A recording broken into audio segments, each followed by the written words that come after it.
學生表現如何呢？我諗係一開始嗰陣時呢，即係入戲嗰陣呢，就點都感覺到少少生硬嘅。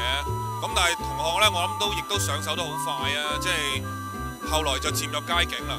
咁當然啦，喺呢套戲呢，即係我自己做總導演，亦都有好多鏡頭，大家都知道係補拍嘅。咁啊，因為拍攝呢，有陣時喺現場呢，又都好多唔同嘅情況會發生。有陣時效果唔滿意呢，就會再重拍。咁我諗同學大家呢，亦都要留意一樣嘢，就係原來呢，拍一套戲呢，真係要嘥咗好多嘅時間同埋心機。咁同埋最後尾呢，即係嗰個叫做剪接呢，亦都係一個非常之重要嘅環節。經常呢，我會睇片嗰陣時，我話同學你話：喂，點解講嘢唔清楚？點解唔講嘢唔清楚？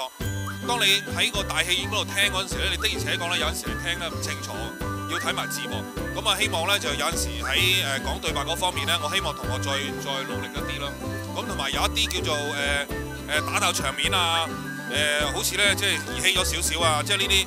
即係你會再睇翻嗰個效果嗰陣時，先知道乜原來嗰陣時就係撐咗少少唔夠認真，就出咗嚟就即係撐咗啦咁樣。咁我諗呢個係一個經驗啦。今次係動之英嘅第一套，我希望會有第二套、第三套啦，會越嚟越好啦。咁同埋同學呢，亦都好好把握今次機會，因為我諗人生唔係有好多套第一套電影嘅。咁啊，各位同學呢，能夠喺即係今年嚟講參與到你哋人生嘅第一套電影呢，我覺得係好好去回憶，好好去反省。即係有好嘅地方就要去繼續去改進，咁有唔好嘅呢，就亦都希望呢，就大家同學之間呢，透過討論呢，集思廣益呢，去慢慢去改善你嘅演技啊等等。咁啊，今次呢，即係好好彩啦，即係聽到翻嚟呢嗰個反應都唔錯。咁我諗亦都係因為那些年嘅大 hit 啦，或者係阿三傻嘅大 hit 啦，令人哋覺得呢，就係而家希望係睇新面口嘅。咁我諗無論係台前幕後都好啦，而家係年青人嘅一個機會啦。好去把握，初初唔好嫌辛苦，唔好話俾人哋揾笨，經驗係最緊要，盡量把握個機會去實踐。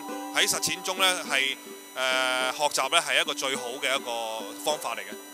好多謝導演俾我哋同學嘅指導啦。咁問多一條問題，咁喺整個製作過程當中啦，你有冇話邊度或者幾時有一個好深刻嘅經歷呢？初初我對於阿陳毅嗰段呢，我覺得好似好婆媽咁樣嘅。咁但係呢，就當佢成段戲連埋一齊剪埋一齊呢，嗰種咁嘅真人真事嘅感覺呢係好強烈嘅。我情形好似係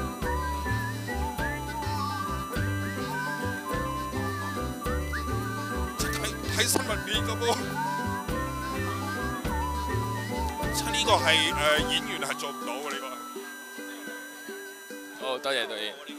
因為即係嘅過往嚟講，我哋喺電視劇見來見去都係呢啲演員，但係今次呢係好即係接近嗰個真實，所以